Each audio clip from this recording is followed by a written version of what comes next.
And we are live. How's everybody doing? My name is James Ellers. With me, as always, Heidi. Hey guys.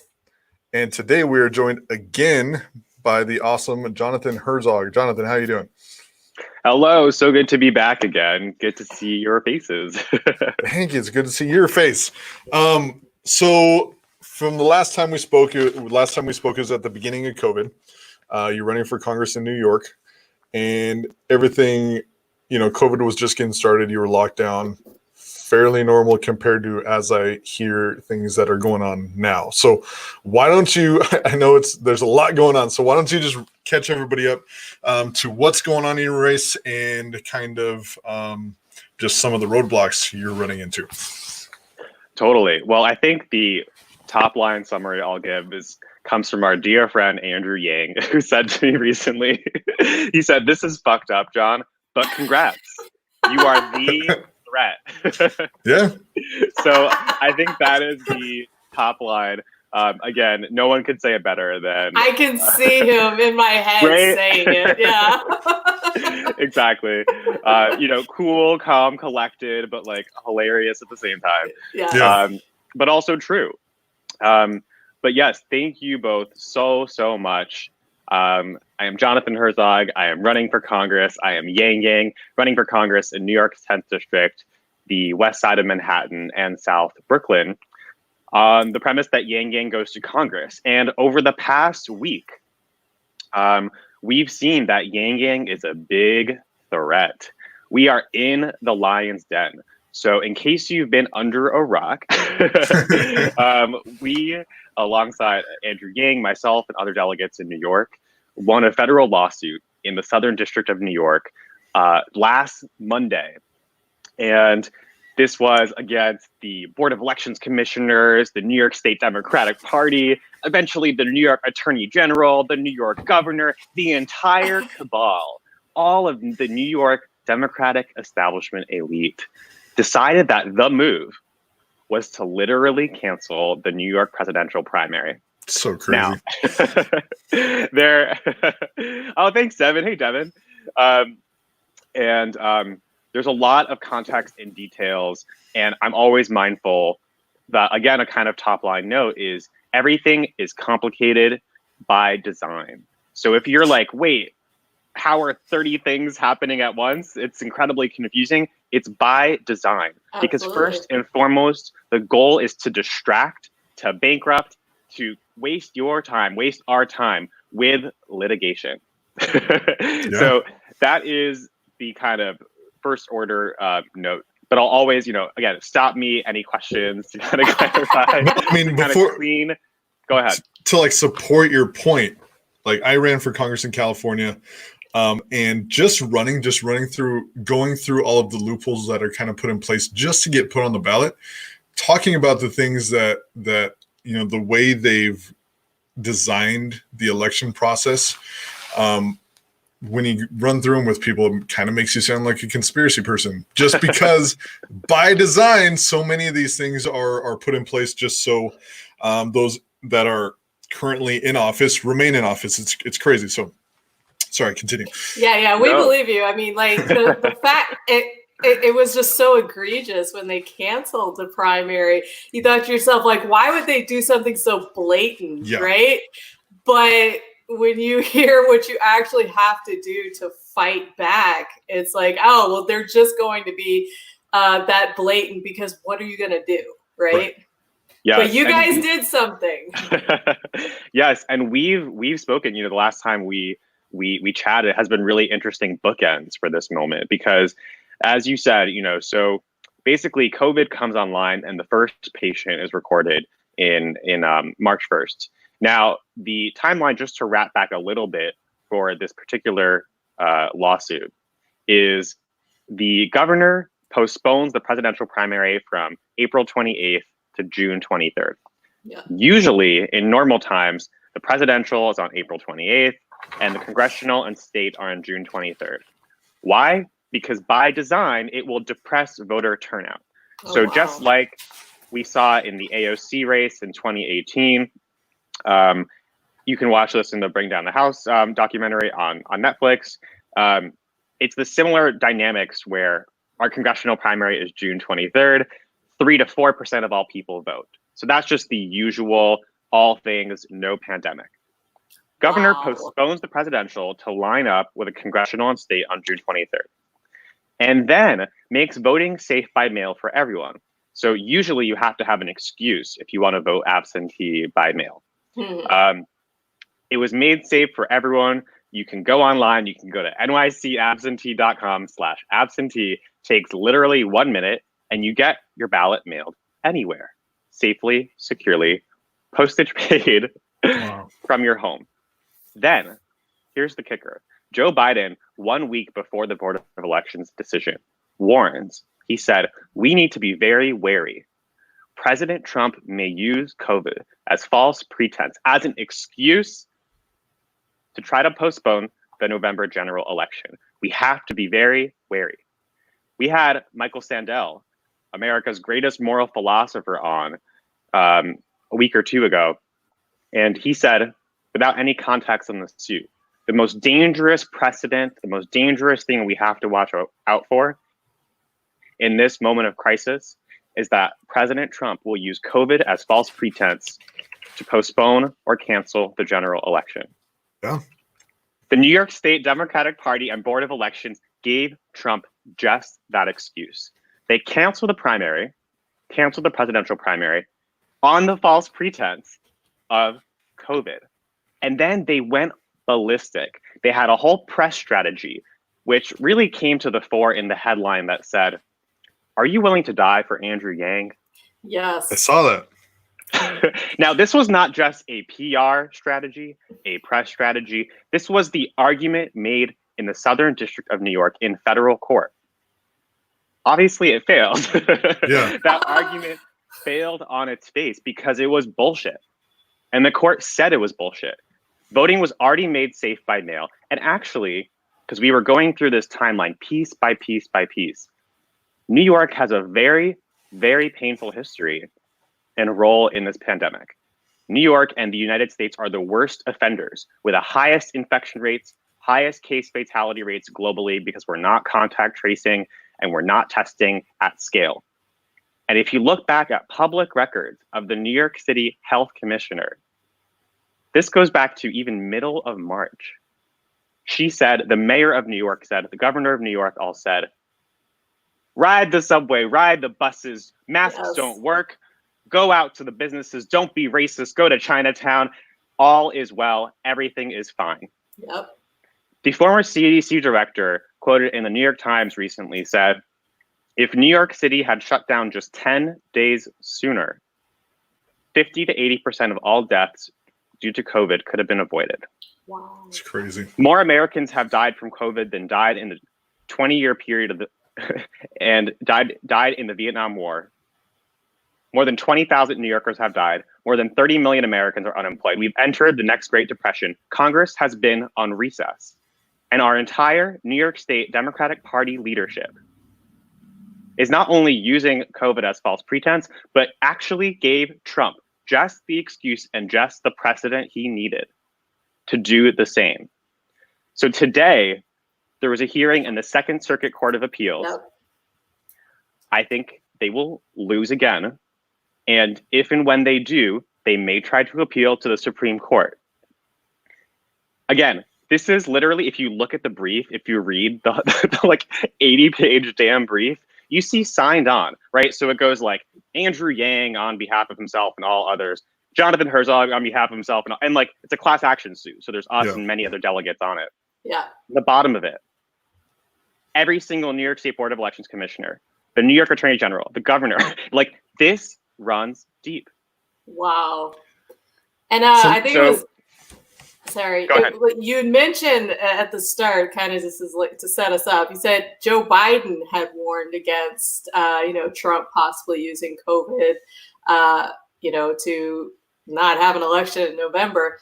To me, I see a lot of folks that are against this are your Biden establishment types. So how has this, like all of this, a lot of this propaganda that we're hearing is from those, it's not really necessarily Republican, Trump-leaning folks that are making those arguments, but it's the left.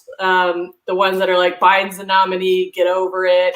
You're trying to kill people, having them go to the polls. So how is, like, talk about that. Like, I feel like that might have put you guys on Biden's list, I guess.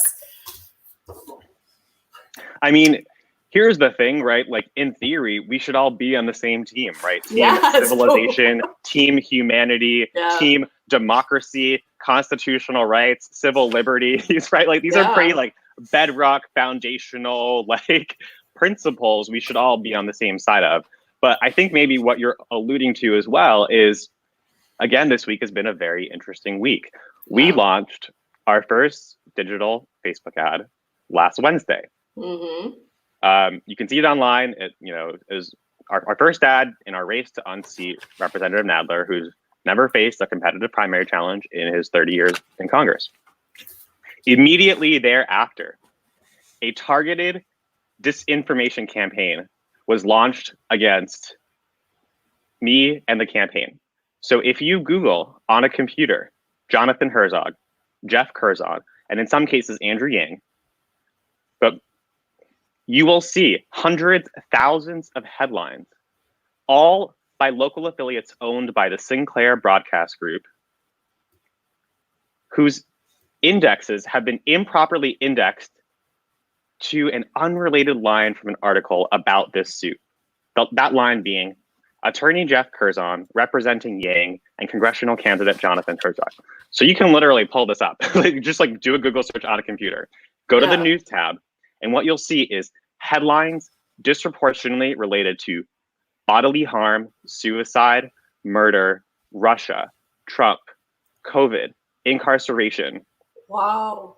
And again, literally first page of the Google News results for my name, you'll see Alligator Eats Girl, August 2019. Attorney Jeff Curzon representing Yang and congressional candidate Jonathan Herzog. New York City top doctor commits suicide due to COVID trauma. Attorney Jeff Curzon representing Yang and congressional candidate Jonathan Herzog. Whistleblower in Clinton Lewinsky scandal dies. Attorney Jeff Curzon representing Yang and congressional candidate Jonathan Herzog. If you go on a computer, on a desktop, not on a tablet or a phone. I was just on my phone. Yeah. And because on a phone, you're not going to see the text preview. Yeah. So what you'll see is all these bizarre headlines related to violence and death and murder and Trump and Russia and the like, but you're not going to see the false lead that it's being indexed to. Now, if you have any context on the Sinclair broadcast group, they're basically a Trump-affiliated media propaganda arm that owns, I think, around 76% of all local news stations in the country. And if you've watched any of their exposés just on YouTube, search Sinclair Broadcast Group, you will see what Dan Rather has called Orwellian-style propaganda, where dozens, hundreds of reporters say the same line, essentially in unison, because of Sinclair's immense power over these local news stations. So this targeted disinformation campaign was released immediately after we launched our first Facebook ad. Wow. And has been reported, is under investigation by the FBI. The Office of Inspector General was reported to the New York Attorney General's office, the top, more than a dozen top election, internet privacy, and digital law lawyers. And that, again, has also been evolving, Jeff, in the past week alone. Damn. All right. That's insane.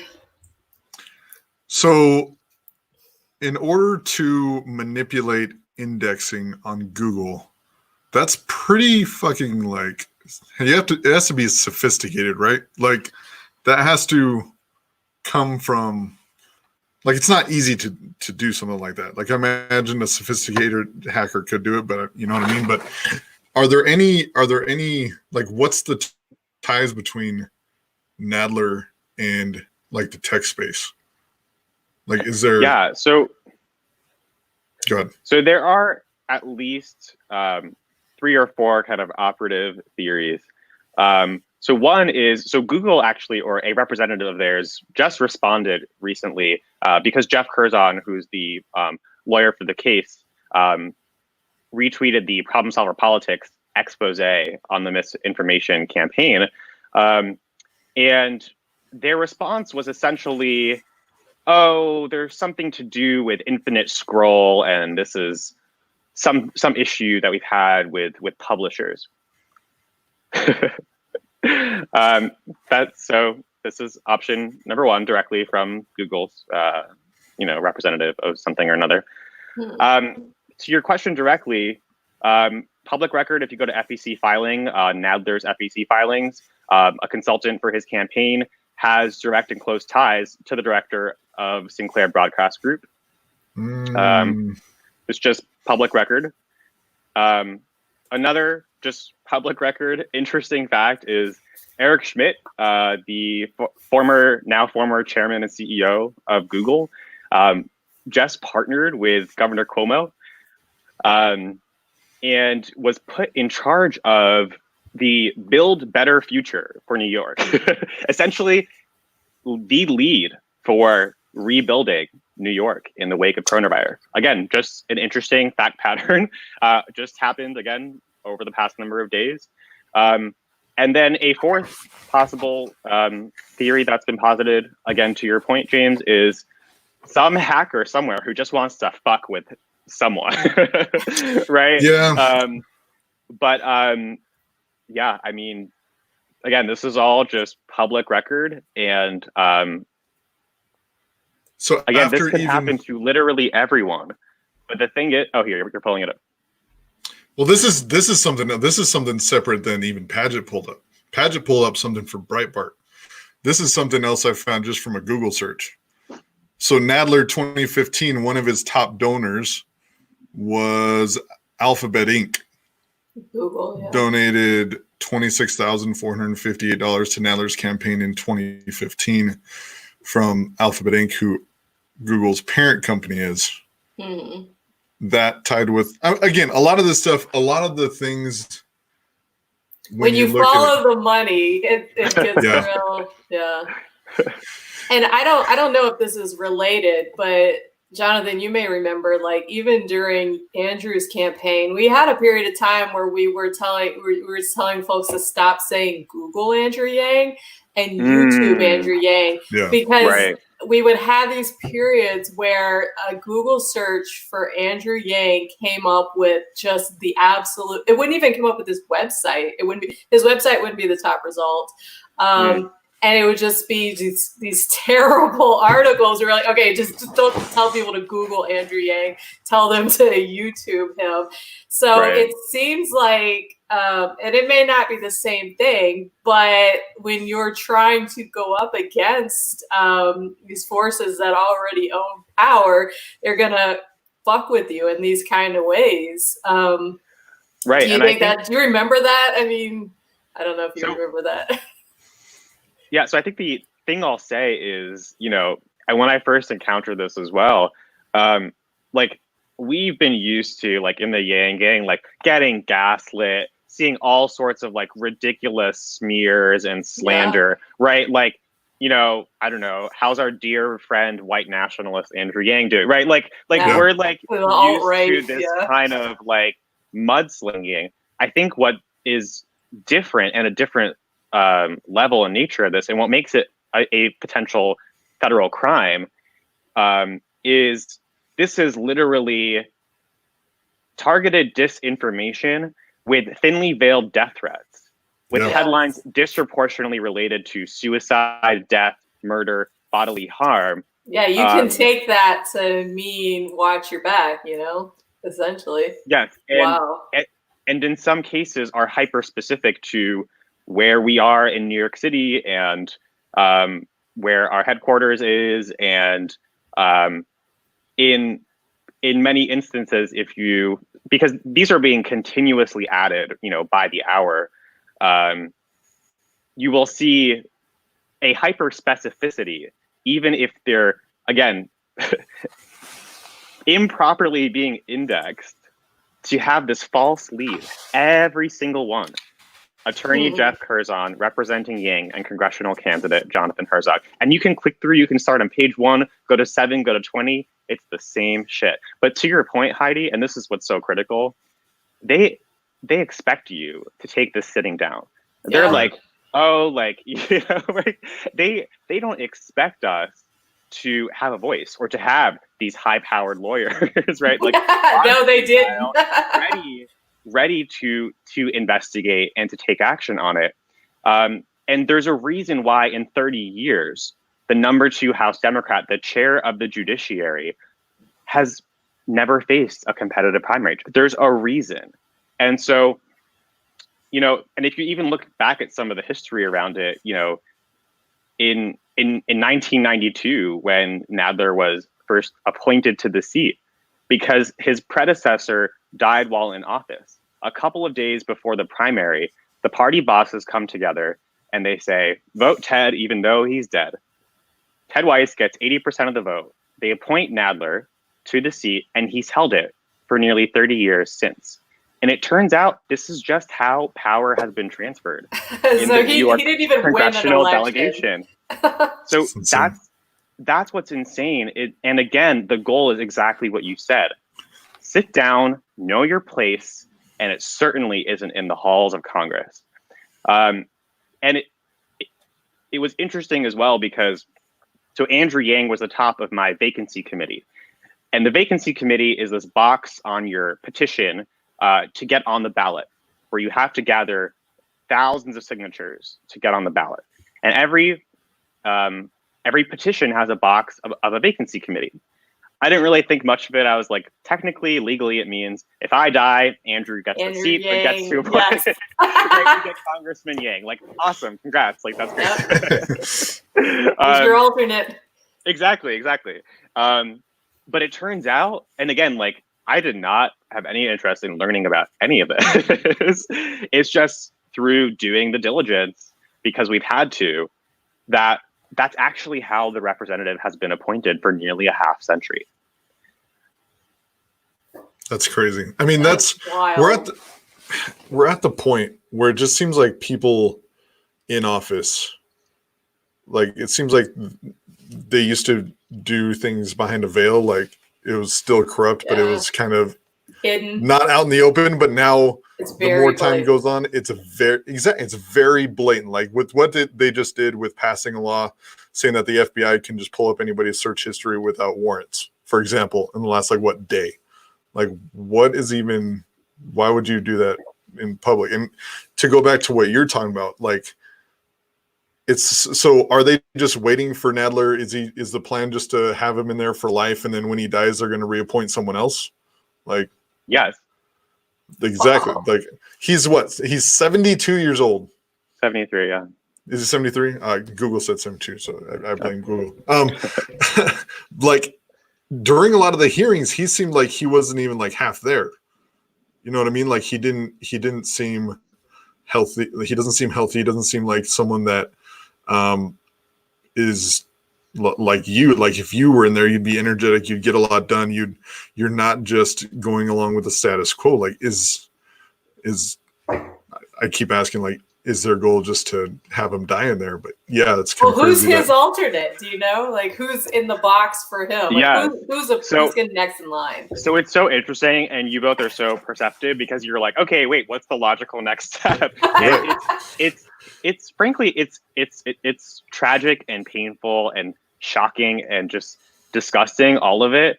But I'll say, like, I want us to stay focused on like kind of moving forward and the kind of actionable next step that we'll get to. But like, just to answer that specifically, it's super interesting because if you look at the people who are top of his vacancy committee, they're actually, so many of them are just basically in office now. They're in city council or like in local offices, or are potentially running for mayor of New York. So because there's a very tightly wed class of New York Democratic politicians, and they all go back to the same institutions, and they all grew up. And again, you can just Google it. It's like, or DuckDuckGo it, or what have you. DuckDuckGo, yes. But it's the same people, some of whom are running for mayor of New York, some of whom currently are in city council, but everyone, again, knows what their turn in line is, right? Yeah. Like, okay, so, Nadler gets the seat, you get city council, you maybe get to run for mayor, like, and there's this kind of map, right? And then depending on how time elapses or what events take place, those seats get kind of reshuffled, and the new vessel for the party gets appointed. So basically, that's national politics too, because you remember when Hillary ran in 2016, it was very much like it's her turn. Yeah. Everything is wait your turn, play by the rules, don't make waves, and your time will come, and that's absolutely disgusting. Yeah, it's crazy. So how do we take Nadler down? What's the game plan for? I mean, again, he's 72. I can't imagine I don't see him talking in public that much. Like, are they just hiding him away? Like, what's he doing with this campaign? Like, is he running a campaign? Yes. And so I want to get to this directly because this is the thing I'm most excited about, because Yang Gang is all about fucking moving forward and like not getting mired in all the bullshit. But I want to just add one other piece because I think it just gives, oh, thank you, Blair. Love you, Blair. Just some more color and context, because again, like to your point, Heidi, like we are data driven, empirically minded, like math people. And like, we don't just make assertions for the sake of it. We don't mudsling. We don't name call. We just call a spade and look at the facts. Yeah. And I wanted to share one piece of insight, and then I'll get to the action item. Yes. Because this was truly shocking to me. Like, I just get most shocked when gaslighting occurs, because gaslighting to me is just like, it's like you have the truth, you have the opposite of the truth. Yep. And then there's all these wily manipulative mechanisms that are used to make you think that apple you see, that's not an apple. Yeah. It's not even there. You're crazy. So there's this ballot access process. I think you probably know this well, James, where back in December, we got Andrew Yang on the ballot. We got, I think, 40,000 signatures across the state from the end of December to the end of January. So we got Yang on the ballot, all volunteer team. Awesome. Now, of course, note, we're still fighting to even have those 40,000 signatures matter to have our guy be on the ballot. Now, anyway, so the congressional ballot window was February 25th originally to April 2nd, right? So anyone who's running for Congress for the June 23rd primary has to get, again, if you watch the AOC documentary, you'll see the legal minimum is 1,250.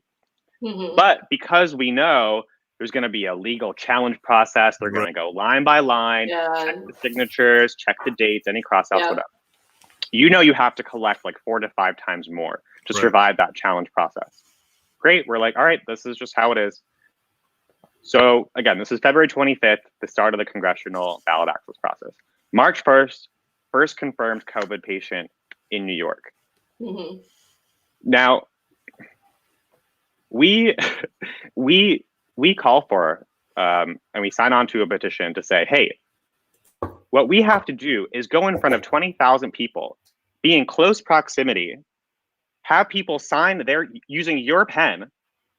This is a public health issue. We should put public health over politics.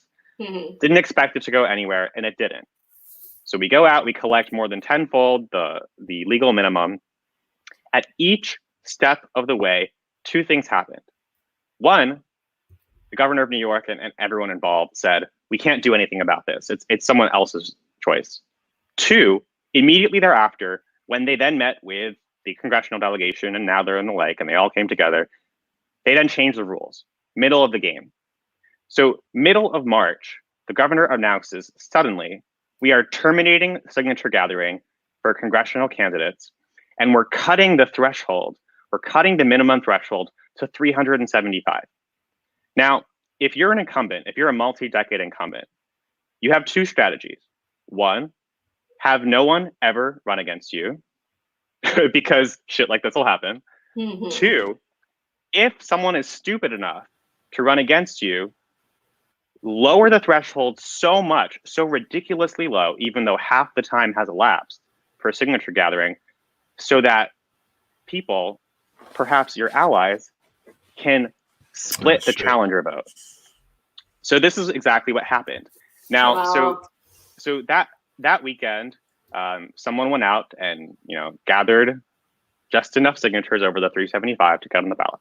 We ended up finding they did not have enough ballot signatures, so they were off. But here's the kicker. The field has shrunk from 8 to 3. More than $2 million have been spent, including corporate PAC, lobbyist money, and paid, checks directly from Google, Alphabet, Amazon, Verizon, and the like. But we were about to have a head-to-head, just us and Nadler. And because we found an 80 to 85% invalid rate amongst the signatures gathered by the only other person trying to get on the ballot who could possibly survive it. Most of the signatures were collected in the Bronx and the Queens. We were told by the ballot access lawyer. At that point, 2 judges had died from COVID. One was in a coma. 3 Board of Election staffers had died because there's no protections. There's no PPE in the state of New York. There's like a shortage of ventilators, obviously. Like, again, this is like the ground zero, like the worst treatment of COVID. Yeah. And we're told, sure, go ahead, bring an invalidating petition against the candidate because they, 80% of their signatures were collected in the Bronx and Queens when your district is in Manhattan. Mm-hmm. That effort, by the way, was outsourced to a firm and cost $22,000. Regardless, again, all public record FEC filings. Yes. Regardless, we were told, but do you really want to be responsible for the death of a Board of Elections worker? Because if you file an invalidating proceeding, you're going to have 3 members of your team, 3 members of their team, and 3 members of the Board of Elections in a room, in person, going line by line by line. So we didn't. And we said, great, fine, we'll win at the ballot box. Here's the reality. If we get just 2% of all New Yorkers in the 10th district, west side of Manhattan and South Brooklyn, if we get just 15,000 votes, we have won the seat. And the Yang Gang has the biggest bully pulpit in Congress. Absolutely. Andrew Yang got 5.1% of the Democrats in Iowa in the caucus, where you have to stand out publicly and declare, I'm here for Andrew. Exactly. And declare, I'm here for Andrew. Mm-hmm. If we get 5.26% of all registered Democrats in the 10th district, Andrew's home, my home, the campaign's HQ, where he may run for mayor, and polls show him leading the field, we have won the seat. Again, because if you look at the dynamics of the district, you look at the AOC 2018 race, she was running up against Joe Crowley, who was slated to become the next Speaker of the House of Representatives. He raised $3 million every single year. Nadler only raises $1 million. He raised $3 million, was going to be the next Speaker of the House. AOC's campaign was floundering, did not have Bernie support, had no cash. End of May, they released this viral video, this incredible video we all remember. They raised some cash up to a ceiling of 1/10 of what Crowley had, $300,000. They forced a debate in the last minute because they went viral enough in that moment. She wins the seat by 4,000 votes because of, again, what we talked about, the depressed turnout for congressional primaries in the middle of the summer. And she becomes the AOC that we know because she got 4,000 more votes in a congressional primary where less than 4% of the population turns out. That's what we're talking about. And that's why, to your question about, well, what's the action item? How do we fight back? The way we fight back is we force a series of debates. The first televised debate in New York's 10th district history The first televised debates against Jerry Nadler in his history. And when we force those debates, we will win. Because I think Padgett offered the greatest example. She was like, oh, wait, that makes total sense. It's like Bloomberg on the debate stage. It's like you like... They're like, oh, never mind. That's perfect. Right. Well, because it's like you like throw infinite money and you're like, okay, I landed on the stage. Good job. But he's never been challenged before. No. Yeah. And so then it's like with all of this, there's a house of cards, right? And this is true for the entirety of like Andrew Yang's campaign and the whole movement. There's some house of cards, whether that be the lies and myths around our economy and our institutions, whether that be in the case of them canceling the primary, whether that be, this powerful incumbent is almighty. Some house of cards. You tap, it crumbles. And so that's the main action item. As of now, and I'm open and would be so open to hearing your ideas and best practices because you guys have been leaders in driving trends and driving change. Like this is not like, we can't undersell how much change, you and other leaders in the Yang have accomplished. Getting Pelosi on record on UBI, what? Yeah, like past UBI. That literally, I mean, that would we can never have fathomed that. And now her number two has not said a single thing, but we have a dog in the fight. We have more leverage. Yeah. So the idea is, again, subject to brighter minds than ours, change. On May 25th at noon Eastern, we trend something to the effect of hashtag Herzog Nadler debates. And if we get like 25,000 people to tweet this, they've never faced a grassroots campaign. They cannot fathom that like people organized organically, decentralized, distributed around a shared vision, mission, purpose. Like what? Like they will be so scared because they only know one currency, right? And that currency is cash.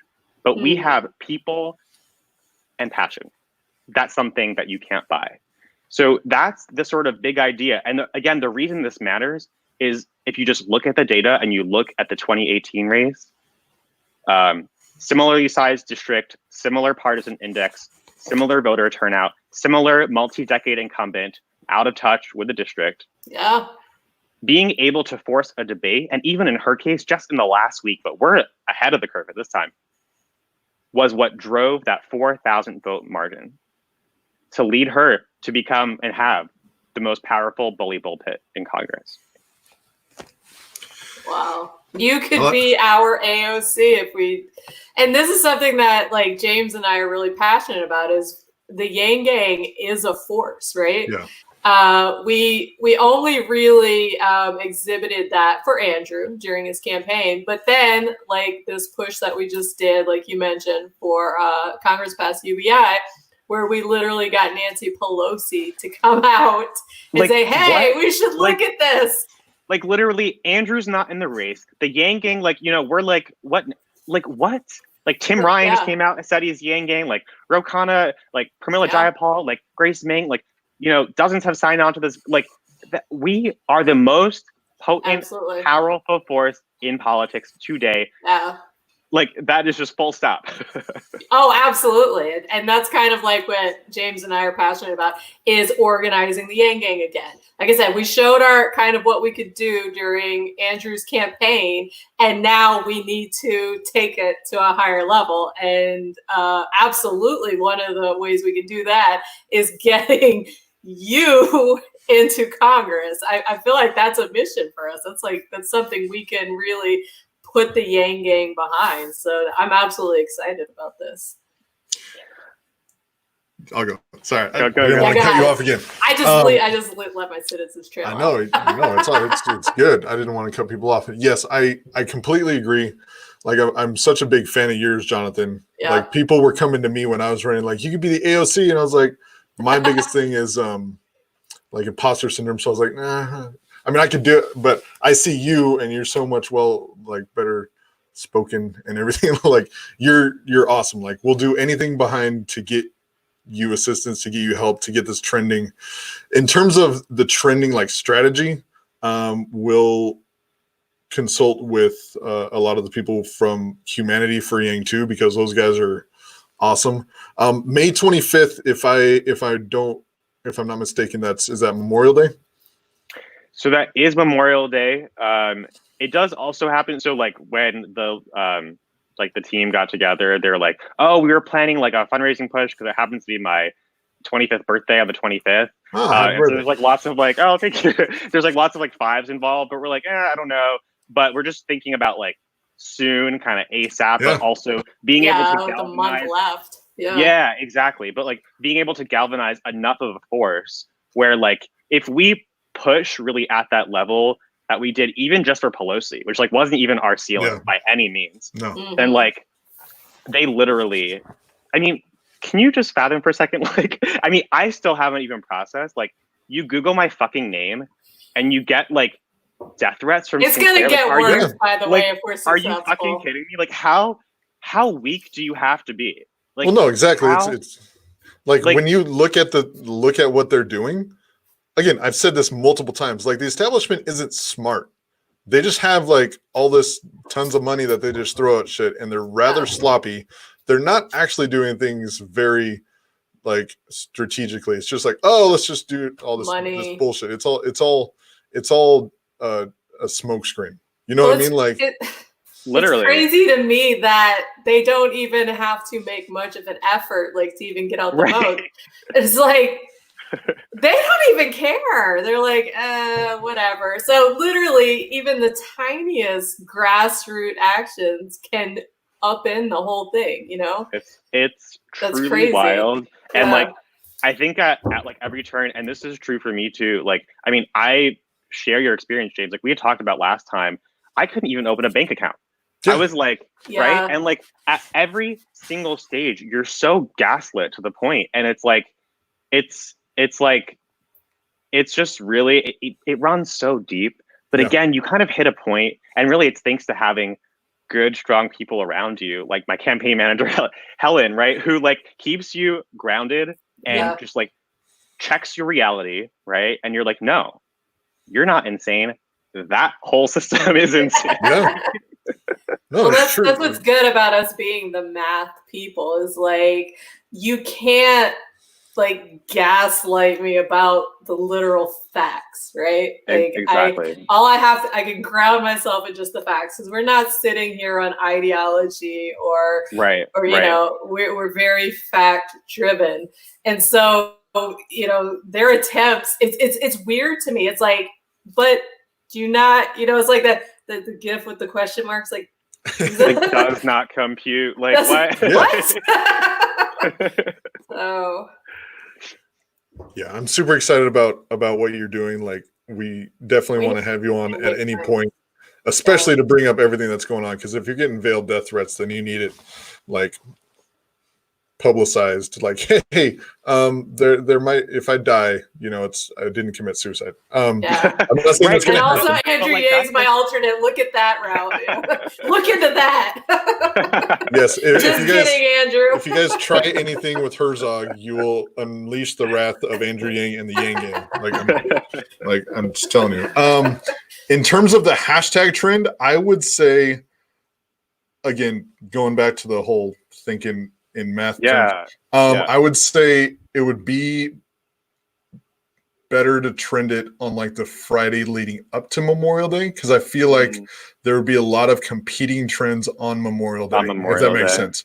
We literally have a team that has perfected this. Right? Yeah, and we'll run it past them. Have you talked to them yet, Jonathan? The Humanity for Yang folks? Yeah, so kind of loosely just kind of floated, because this is all just like evolving now, but with like love, because again, like you all, like as you said, like it's been perfected to a fucking like you know, it's like there's like a science to it that I'm certainly not privy to. This was just like, again, after this like week and a half or two, where it's like boom, boom, boom, boom, we're like, okay, we're gonna force you to a series of debates. Like, you know, we won, we beat you in federal court. You took it to the appeals court. We're gonna beat you there. You want to take it to the Supreme Court? Go ahead. Like, but like, we're not gonna get distracted by this, because there's an election in 38 days. And we're going to have a series of debates to challenge you for the first time. Awesome. We are going to make that happen. And we have a little bit of heads up that hashtag Congress pass UBI. We were planning it for a couple weeks out, and then we got some bad intel that it was happening sooner. So we did it like the next day, and we got that kind of an impact. So imagine what we could do. That's what's so with a couple crazy. weeks. I was like, we need to get into the guts of like whoever figured that out. I was like, you're talking to the right people, because this was literally hashed out in a DM group on Twitter. On Twitter. Insane. It's so insane. Yeah, it was fun. It was great. It literally started. It started from a Yang Gang Zoom hangout where we were just like hanging out and talking. And by the end of it, we were making projects and shit. That's the Yang Gang. That's literally where the hashtag Congress pass UBI came from. Yeah. That is literally insane. It's crazy. That's just a little tiny piece of what the Yang Gang is capable of. That's what we're saying. Like everybody's kind of reeling just from, COVID and everything going on, that if we can organize and get behind, unified messages. And that's the other thing, not just with the Yang Gang, but in terms of politics altogether, there are millions of people frustrated right now. Millions. But there's not an exact direct message or movement or something to get behind. So everybody's just kind of off doing their own thing. And we are getting, this is something else we'll teach. I mean, this is another thing we just did today. I'm not going to say the name, but I mean, there are things that we're going to come out with that will hopefully, bring it behind, like individual messages that people can actually take action behind, like, and especially with what you're doing, like that's something we need to do, because I don't know why I didn't think about it in the terms of them canceling elections in New York sets the precedence for Trump to be able to cancel elections in November. Like, I don't know why that didn't click, because that is completely right. Right. And don't take my word for it. Don't take Andrew Yang's for it. Like, take Joe Biden's word on record. Yeah. Right. Yeah. That's the craziest thing.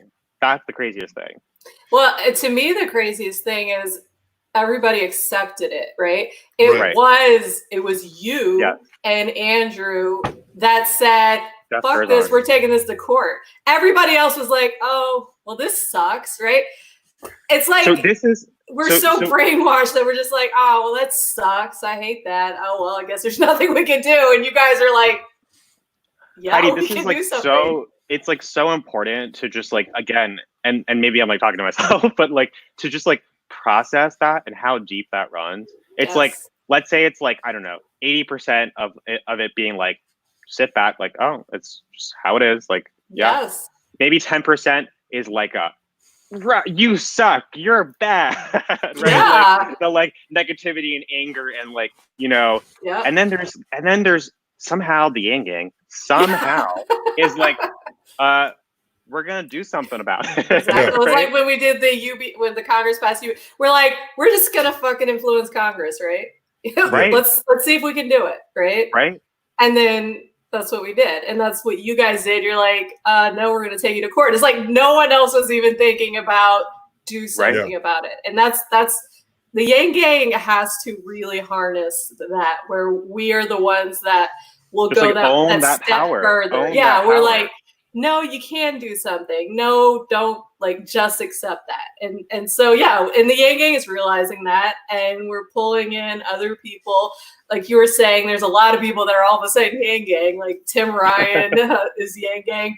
They're realizing that there's this little group over here that has noticed, hey, you can actually, affect change. Like a group of people can actually do something. Because Andrew Yang came from the Yang Gang, right? Yes. And that I think really, again, it's not even, there's no conjecture, there's no theory, there's no like, there's no theory to it. It's like, you look at the pathway for how we got our guy to the heart, the epicenter, the like belly of the beast of presidential politics. And literally, like, I just harkened back to like, I think it was like December 2018 in Iowa, like with Carly, and we're on a call with like Zach, Andrew, like the rest of the team at the time, like, and we're like putting together the pitch. We're literally like putting together the pitch to Sam Harris and Eric Weinstein about activating the tribe of reason, and you know, we would just like go through and like literally go, like Carly and I sat down in Iowa and I was like, Carly, like this is our tribe. We have to fucking do it. She's like, okay, calm down. Like we're going to sit through. We like rewatched all these videos, timestamped them, hyperlinked, pulled the quotes. Eric Weinstein with Brett Weinstein, he was like, there is a latent tribe of reason of tens of thousands waiting in the wings for a political leader. And I was like, Carly, like this is the video I watched like 2 years ago. Like interesting this is, as like hell. I was like, I don't get why like these things exist in like silos. Like we have the tribe of reason in the realm of ideas, and then we have the political movement that's like ready to turn it into action. Yeah.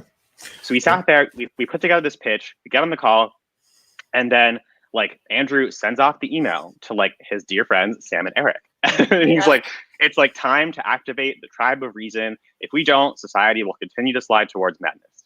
Literally like 2.5, 3 hours later, mid-December, I still have the email. Sam writes back, like, got you on Rogan. And that was then scheduled for like, I think it was early or mid-February of 2019. And literally, like, cause I was just talking to Muhan, who was the like first employee back like 2017. And he was like, at that point of the campaign, if you looked at our filings, like we were bankrupt. We had no press, no polls, no money. Everyone thought like this was a defunct operation that was going to fold up shop. And then literally 2 months later, the like big reveal, like Yang on Rogan, like we get our 65,000 individual contributions. We like hack the game. We're like, we're gonna get our free like, and literally piece by piece by piece, we reverse engineered this like team of like nobodies, right? To get this random guy on the middle of the debate stage in front of 18 million people in the first debate. It was literally reverse engineering. This is amazing. This entire process. Love this. Wow. And so like, you're like, oh, we launched a national hashtag that changed federal policy and we're like, yeah, like that's exactly right. Like, because, and it like operates on many meta levels too. Because if you look at the like policies and the vision we're fighting for, i.e. data privacy, data property rights, data being more valuable than oil, like cybersecurity. I mean, all of the 21st century issues that the campaign was offering solutions for is exactly what we're realizing the flip side of that same coin. Where you're like, we citizen activists, fucking normal people can organize permissionlessly because the cost of doing so is essentially zero. But the upside is like infinite scalability, literally driving and dictating federal policy. Anyways, I like get obsessed with this shit because it's I love this. So you can talk for hours about it. Yeah. So a couple points on what you just talked about. So I want to point out, so everything you talked about, everything you're doing with the campaign, I got yanged because of the Joe Rogan interview. Yeah, me too. Like that's what people sent. That's what they sent me to, and that's what got me hooked. So if y'all didn't do that, I wouldn't be here talking to you, and I wouldn't have run for Congress. So thank you for that. And then you read my mind with bringing up Eric Weinstein, because so I have a random ass word in my Twitter bio that says disagreeable. Yes, I love that. so Eric Weinstein. So the way the world wants to put us in a box and kind of the world rewards, if you stay in your lane, kind of thing. If you just take what you're told and go along with it and don't really ask any questions. Eric Weinstein, I'm a huge fan for many reasons, but especially because he touches on this. He's saying that that's just a way to keep order. If you want the world to thrive and actually be super creative and super innovative, then we have to embrace, the disagreeable side of people, the high agency side of people. And what he means by high agency is by exactly with what you're talking about. If somebody tells you like, nope, there's a virus, we can't have elections, like it's just shut down. Person that don't work for a exactly bullshit. See, I can't even listen to that and not say bullshit. But some people, like the world wants you to just take that laying down and just say, okay, and then just move on with your life. A disagreeable person will say, no, bullshit. I don't accept that as reality. I'm going to influence and change it. And like he puts the emphasis so much, like there is so much power in people that are disagreeable. And like that's something that the world's just not harnessing. It's actually suppressing it on a wide scale. And if we were actually able to like create more people, like empower people to embrace that, like we would get so much more done. So like exactly with what we're talking about right now, it's just like, hey, we don't accept reality the way it currently stands. Like we can influence it. I don't give a shit how much money these people in office have. Like even if we don't figure this shit out this time, like I'm smarter than you, not like as a group, not just me. Like we're smarter than you and we will figure it out eventually. Like this isn't something where you can just, you know, blast out some bullshit articles, veiled death threats, and then you're just going to get by. Like, no, that pisses me off even more. So the more you do that, the more we're going to push back. So that's my rant. But. No, I fucking love it, James. And it's so like, I like his quote that like the secret of American genius and ingenuity is our irreverence, our disagreeableness. And again, this is so meta because this is what Unger calls having a society where you have the haven and the storm, right? Ooh, Unger again. I love that guy. And it's like, it's exactly what you're describing. And it's so meta because the policies we're fighting for, the vision we're fighting for is trying to accomplish exactly that, right? Because with a universal basic income, with an unconditional income floor, you provide the haven, right? And, you know, the set of other policies, you provide the haven. You have this unconditional security where we're independent and not reliant upon anyone, right? For our own existence and survival. Yeah. And then, but what he argues is this critical component, this kind of yin and yang, is you have to provide for the storm, right? Where your family wants you to be a certain way, the state wants you to be a certain way, the school. Well, ideally, for him, the school should be the place where we cultivate the storm, right? Where we cultivate the skills required to resist the family and resist the state. But part of what this like our shared vision is, again, on this meta level, is to inculcate and allow and train and cultivate and celebrate that irreverence, that disagreeableness, that ability to be divergent.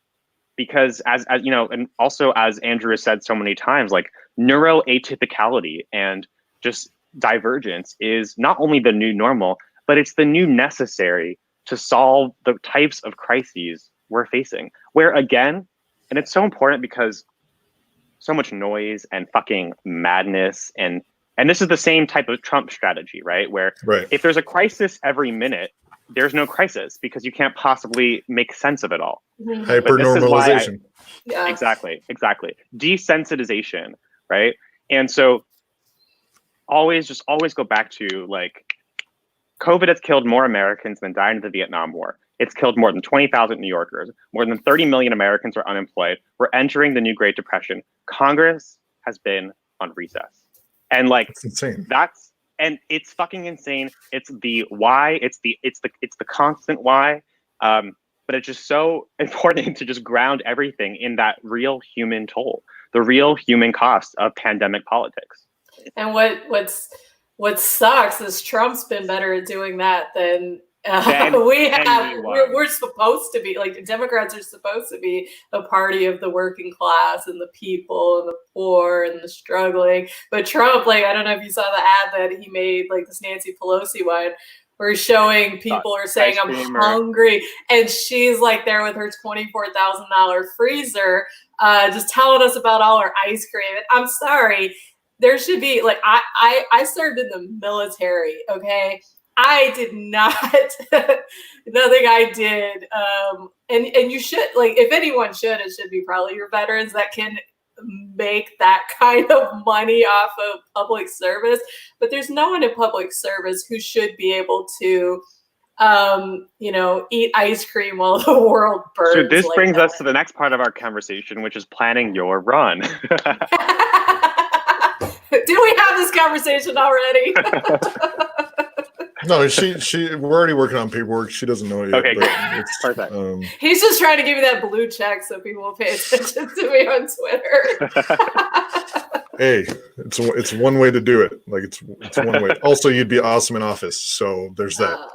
So I mean, I just defended Trump. Who's going to vote for me? Come on. No, it goes back to, I forget who said it, but someone said there's not, a Democrat and a Republican party. There's a business party. There's like the party of the ruling class. They'll act like they're going at each other's throats, but in reality, they're all kind of working together just and putting on the show for the rest of us. And that's one of the major things that we need to overcome, because I mean, if you talk about them canceling elections in New York, which is Donald Trump's literally home state, and we were just going to grumble about it. Is all and then we were going to do. In November, Trump would have been like, "Nope, we're canceling elections like New York did it, so we're going to do it everywhere else." So it would have given precedence. And then you see other shit like this, where oh shit, Donald Trump gave Andrew Cuomo $64,000. Oh shit. And then elections are just magically being canceled. You know what I mean? Like a lot of the things, I don't want to sound like the conspiracy person, but there's connections everywhere. And Yang Gang and just people in general, like we need to move in the direction to get better at all these things than the establishment, which we're moving very, very quickly. Like I can't say a lot of the stuff that's going on, but like we're moving to the point We've got where a few things going on. Yeah, there's a lot. And we just adopted you, Jonathan. We are totally on board with your hashtag trend and forcing your opponent to debate. I love it. I'm totally on board. It's perfect. Like, and he should be debating. Again, that's one of those things where it's ridiculous. When you hear the facts, you're like, he wasn't elected. Like they voted for a dead guy and appointed him and what? Just icky. Like it's all bullshit. And there's no reason why he shouldn't be debating. There's no reason why he should be just trying to like, oh no primaries. Like I guess the people in office stay there. Like it's all bullshit. It's crazy. So yeah, we'll let's see what the Yang Gang can do about it. Yeah, Herzog Nadler debates. Definitely the weekend that you're talking about. Again, we'll talk to the John and the other people at Humanity for Yang to see exact timeline in terms of trending. But yeah, like it's totally doable, especially with a heads up like this. Like we do whenever you want, but that weekend will work and we can build a whole thing around it, because I want to see him actually debate. I do too. Or I want to see him debate multiple debates, like, or try to talk his way out of it on, like, he's going to have to try to either debate or talk his way out of it, which we want him to do all the above. Like he needs to be in front of a camera talking about his election. What are you so scared of? Right. No, exactly. If you're the seasoned person, kind. We're so humanity first. Yeah, like I mean, if you're this seasoned person in office, like there's no reason why you should be avoiding debates. And no one has just ever pushed them. No one's ever challenged that this is how it is, and so I'm looking forward to it. Hell yeah. The other advantage is a lot of places, like most places, are still in lockdowns. So whatever we get going online is amplified a lot because so many people are online. Yes. And I think, to both of your points, like that's what's so incredible. And again, the like pain and human suffering is so real and raw. But like, if we did the impossible, like with Yang, and, if the critique of us, if any, was like, we're a URL campaign, not an IRL campaign. Well, when a URL campaign can win in an entirely, literally an entirely URL campaign environment where like, this is like our moment to shine because, they were like, oh, he may have trended top on Twitter, even though he wasn't at the debate, but like, that's just that internet thing, like, and then it's like, well, it turns out campaigning is the internet and internet is the campaigning. Yep. And so I just love, I mean, I don't know. It's been a week. It's been a couple of years. Like I mean, like the thing I'll say is just, I feel, all this notwithstanding, and like, there's a big fight ahead of us. Like, don't get me wrong. And like, but I just feel so fucking grateful. Like, I could never have imagined. I mean, you all have your own, independent media voice, and that, like, every single node in the network is so critical, like every single part. And there was that like incredible map of like different campaigns, like how their word gets out on like Twitter, right? And ours was the only one where there were like lots and lots and lots of different nodes. Yes. And it's like, that is yes, but that is literally and technically the future. Distributed, decentralized, and literally power to and from people. And it's just so like incredible and moving and powerful to see that in action every day. And just, I don't know. I mean, it's incredible. We need to see what we can do. Like, I was a burner for 4 years, and to me, I felt like we were always waiting on somebody permission. To tell us. Yes, permission. Like somebody to tell us what we can and can't do. And then I come to the Yang Gang, and there's just people over here doing this crazy shit, people over there, but it's all like not, it's like sort of synced, like in unison, that we're all kind of, because we're all working towards the same goal, right? Exactly. But there's no one asking permission. There's no one saying, "Can we do this?" Or, "Oh, that sucks." They're over there like, "We're doing this, guy." And sometimes the campaign was like, y'all don't do that. We're like, whatever. But we really can't. This is something I keep saying, is we have an opportunity to see the reach of what we've built past, Yang 2020. And I'm looking forward to, like I said, what we did with Pelosi. That was kind of crazy that literally we hashed this in a group chat and a Zoom call, and then made that happen. Like, let's keep building on it. So I definitely want to see what we can do to help you out. We just have to keep these conversations going offline. Do you guys? So for your plan, do you have like, how are you guys organizing this? How do we get to be like a part of it so we can help you out? Totally. So, I mean, I'll say kind of top line, like, I am really following like your guys' lead and like learning, sweet. but like, and like truly like, learning from your experience and best practice. Like so like, I'll just start with that, but I'll say like, so Paget's like super on board, super like jazzed. We talked to her yesterday. She had the idea of like putting together like a video that kind of laid out, because again, there's a lot of facts. It's like complicated, and we don't have an hour and a half to like tell that whole narrative. So we are working with James Treacle, and I was about to say, do you know James Treacle? Yes, and so perfect. Like what we have to do tonight is send him like a video, like kind of draft, and then he's on board like this weekend putting together like this like video. I think it's gonna be like a 30 or 60-second thing where it's gonna try to wrap in again like what we've talked about, but then focus with a punch on the action item of like the Herzog Nadler debates. And so I think those are like the two small pieces, and then like again, we are literally all ears of like, sweet. We can do like a joint video, or there's like so many possibilities, right? And like also, I mean, I think you guys did this so well last time. I remember like tagging like the @Rep Pelosi or whatever handle, and like they get those notifications. Like I can tell you, like, because like the @Rep Nadler account has like liked some of my tweets, and like they are watching. Yes. Like they may even be on this call. Like they are watching, and like journalists are watching too. Yes, and so again, like all ears, like definitely tagging their handles, like maybe doing like a joint video. I don't know. Definitely, hopefully trending like the top 5. But I am following your lead because you guys have led like best in class fucking at this.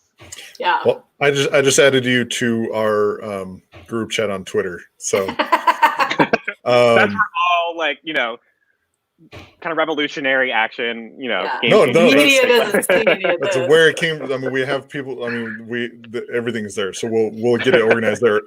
Treacle's there. Humanity for Yang people are there. We're there, and then there's. It's not a huge group. It's a good core. But we'll get that going This is because what we do is we're looking for our missions to continue, like the overall mission, and to keep the Yang Gang kind of united and fighting. So I like this mission. I'm excited. Totally. I love you guys so much. I'm so excited to like. You're our first repeat customer on our show. Oh, shit, that's true. To like get this in action and get it rolling, because to your point, and like also being a similarly minded, like I need a fucking like a mission. I need like a goal, yes. right? Yeah. Like one of the things I did over like, you know, a couple weeks ago, or you know, again, is like literally sit down and like draft the freedom dividend bill, because like we're not here to have a conversation. Like we're here to get those 2%, get that 15,000, win the seat, draft the bill, pass it. Like there's no like again like one by one like and then get in, you know, pass term limits, get out, you know. So it's like at like every single turn. I love the way you put it. I forget like mission, or you said like, but like not I'm in like veteran. It's so I guess that's like a very like it's like a particular term, but I like that resonates so much. I feel like every single step of the way we've had these like really like, you know, we are the cavalry, like this is our like kind of call to arms, like these conversations are important. Yeah, I mean, we've been on for an hour, 11 minutes, and we've gained people since we've been talking. So, I mean, no, it's awesome. Like I'm really, really, really curious about how we can get another debate. Like that's ingrained in my head right now. So me too. We're gonna do that. Like we'll collaborate that on for sure. And again, like thank you for everything you do. Thank you for running. Like I know it's not easy at all, especially somewhere that's that politically, I don't know the word for it. Hostile. That's a good word. If this happened to me, like, okay, so one time on Zat and Max live stream, they were live streaming and I was up on the stage introducing Andrew or something like that. And there was some guy in there making comments like, I love Heidi, I want to blah, blah, blah. And then a bunch of people were telling me there's a weirdo in the live stream. And I'm like, okay, I quit. I love God. I'm done. I'm out, you know? So, and that's just because one guy kept making comments in a live stream. I can't imagine like what you've been seeing. But that's terrifying, right? That's not normal. And so thank you for still, you know, do it, because they're trying to get a reaction out of you like I would have, where I'm like, oh, bye, you know, and you're still here and you're mad and you're fighting. So thank you for that. No, I mean, you are like the strongest people. We are the strongest movement. And like, it's so funny because like, you know, I've gotten, you know, a interesting slew of emails and notifications and, you know, more direct messages too. And like, I'm like, bring it the fuck on. Like this is what you got. Like you are literally indexing manipulation so that like you have thinly veiled death threats, headlines, like that means that you went through an entire Oppo research campaign. That means you spent tens of thousands of dollars trying to dig up dirt and you got nothing. Threatened is what it means. Yeah. Right? It's like, okay, like we will see you at the debate. Awesome. We're gonna make that happen. So I'm you know, not making any promises, but the Yang Gang is you know, we're behind you, dude. Well, no, it's true. I mean, some guy's sitting in office that long, like he should show his face. He should debate. Like he should show up and actually show that he wants people's votes. You don't. I mean, what kind of arrogant person just sits behind closed doors and just assumes that he's going to get people's votes? Like that's arrogant as hell. You're not going to show your face to the people and let them ask you questions and actually, you know, listen to the concerns of your people. Like, that's someone that isn't asking to be reelected. That's someone that's saying that they're done with serving the people and they're just trying to serve themselves. So we could take clips from that and send it to him talking shit. I will send it to his Twitter. It's true. Like, Ellers is lazy. petty like that. Yeah. I am. I found my niche. Sorry. I want to ask, like, literally, you saved the primary, right? What has been like the local feedback? When you talk to people, are they like, they're probably used to nobody doing anything, right? So then here you are, you and Andrew Yang literally restored the primary in New York. So what has been like the local reaction, the feedback you've heard from like what would be your constituents? Yeah, so it is super interesting because it turns out the fight still continues. Like, literally today, like, you can listen to the oral argument in the Second Circuit Court of Appeals. Mm-hmm. And like, they haven't released the ruling yet, but like, it may still go to the Supreme Court. And this is all on an expedited basis. Like, it is like unheard of that you go from the Southern District of New York, but then 1 week later to the Second Circuit Court of Appeals, because their whole argument was like, well, we got to print these ballots. And so also, by the way, literally on Twitter, this is all public record. Their most recent claim outside of the whole COVID, I'm like, are you willing to die for Andrew Yang and Jonathan Herzog? Oh, God, that's we so have gross. A national envelope shortage. And so literally, please, let's just like search this up. I have some like Let's see if Elon Musk has got some envelopes or something. And so literally, if you like look at the comments, because it got like very ratioed, and if you look at some of the Yang Gang like engagement with it, people were like, oh, like, let me pull out my third drawer. Like, I shall donate you my envelopes. And then someone else was like, oh, like, thankfully I learned origami. And like, I have a piece of paper I can make. Like, it was just like, I'll lend you my glue stick. That's amazing. Like, it was like, we're all gonna come together and like overcome the national envelope shortage of 2020. Like, wow, I can't believe that that's the kind of stuff they put forward and expect people to just be like, oh, well, shucks. We're out of envelopes. Again, like, to the courts, through a paid public relations media strategy. Like, it, so then to your question, it's like, but it's also interesting because, again, like, all the kind of politics and the changing incentives around it, where like, I think there was like a day before the like ruling was released, the like post. Thank you, Elizabeth. Thank you. The like New York Post had some like hit piece on Andrew Yang being like, again, the same tired thing, like, he and his people are trying, wasting resources, whatever. Was this the one where they made that terrible rhyme about the Yang? Oh, like Yang, Bang, Bang, terrible notice. Like, so yeah, I mean, that's not the Yang Gang, dude. But then literally like the day after, I mean, I think it was also in the Post. Like, once we had won, they were like, oh my gosh, like a great day for democracy and civil liberties and our constitution. It was like on a dime. And that just goes to show you it's all a show, right? It's all a game to some people. And yeah, so it's like, it all surges totally positive when you win. Right. Yeah. And then it's like, and they were all behind you the whole time. Exactly. We've always been so proud to support, like, but then in the, like, all the time leading up to then, are you trying to kill New Yorkers? Like, oh my God, that is so Orwellian, or I don't even know. Like, oh, like, how can you make that argument with a straight face? Like, literally, because, I mean, it's not like it's a gotcha. Like, you have the mail-in voting. You have like otherwise the rest of the elections are going on. It's that they could, with a straight face, make an argument like that is just crazy to me. Dang yang gang bangs. Dang, yes. Was it dang yang gang bangs? Dang yang bang. I can't even say it. It's literally every word that rhymes with yang in the English language they use. Mary, and this is journalism in 2020. This is journalism. Yanging our chain. Like what?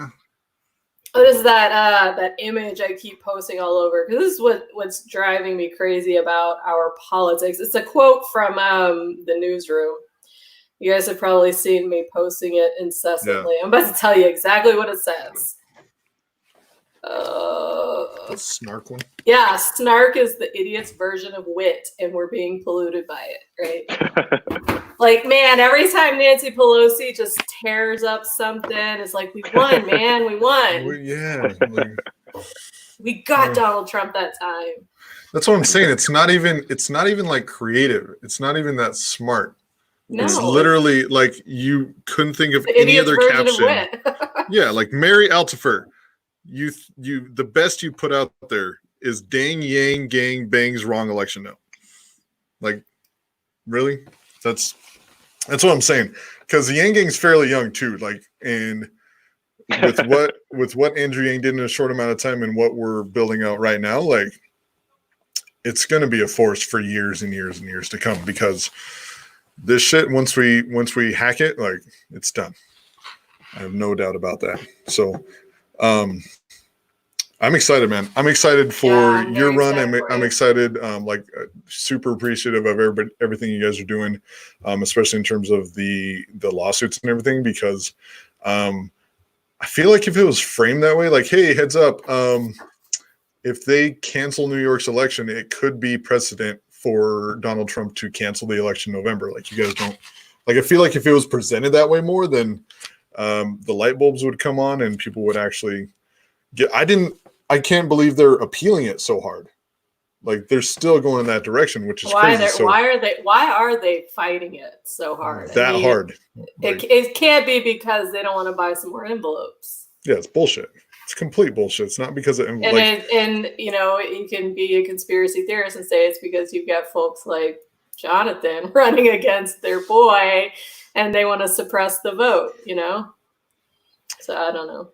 Yeah, so we're 100% behind you. We will see what we can get going in terms of debates, because those debates would actually be streaming similar time to as other projects, so they can actually coincide very well.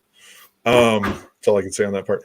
But it's something we'll get going. And any Yang Gang listening to this, watching it, just keep an eye out for plans around Memorial Day weekend for getting these things trending. And it'll be more than a trend too. Like, we need articles, we need graphics, we need everything.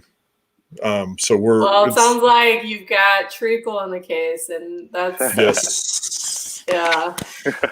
We love Treacle. He does great work. Heavy hitter. Oh yes, absolutely. So, well, thank you for joining us.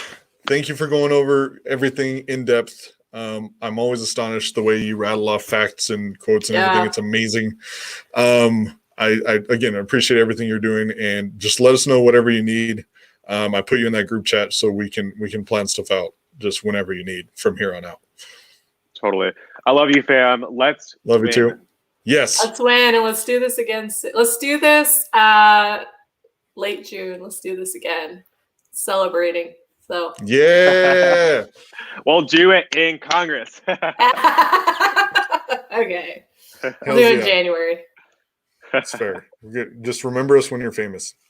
Oh, please. All right, guys. We'll leave it at that. Thank you, everybody, for joining us. Make sure to like and subscribe, and also make sure to support Jonathan at Herzog2020.com. Any way possible, please help him out. So we will talk to you guys later. Sweet. Good night, guys. Bye. Thanks, Jonathan.